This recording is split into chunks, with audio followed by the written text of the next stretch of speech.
एमआयएमचे नेते इम्तियाज जलील यांनी संपूर्ण महाराष्ट्र हिरवा करून या वक्तव्याच्या राज्याच्या राजकारणात आता पडसाद उमटलेले आहेत। यावर भाजप आणि शिंदे गटाने टीका केली आहे।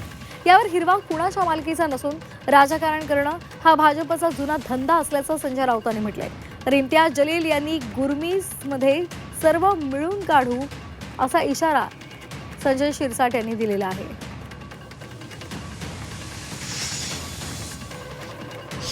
हे चालू आहे हिरव्याचा, हा भारतीय जनता पक्षाचा जुना धंदा आहे।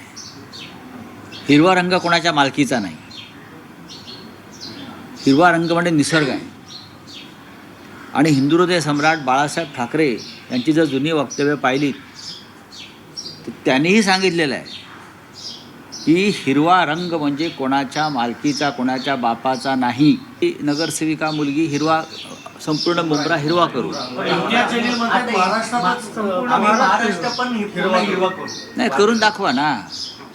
तुमचा हिरवा रंग जो म्हणता राजकीय, त्याच्याशी आम्ही सहमत नाही।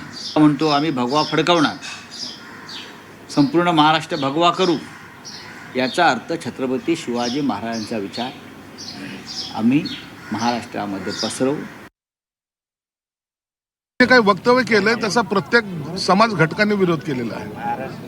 अशा पद्धतीने वक्तव्य करून त्यांनी काय मिळवलंय किंवा त्यांची चाल काय ही लक्षात येते। हा देश कुणा एका जाती धर्माचा नाहीये, हा देश कोणा एका माणसाचा नाहीये। या देशाची संस्कृती जपायचं काम प्रत्येक भारतीय करतो। म्हणून त्यांनी केलेलं वक्तव्य मुसलमान समाजाला सुद्धा आवडलेलं नाही। परंतु मस्ती आणि असलेली त्यांच्यामुळे असलेली गुरमी हे आम्ही सर्वजण निश्चित काढू, त्याची चिंता आम्ही करत नाही। किती आव्हान द्यायची दे, एकदा जर रस्त्यावर आलो तर मग त्यांना पळती भुई थोडी होईल।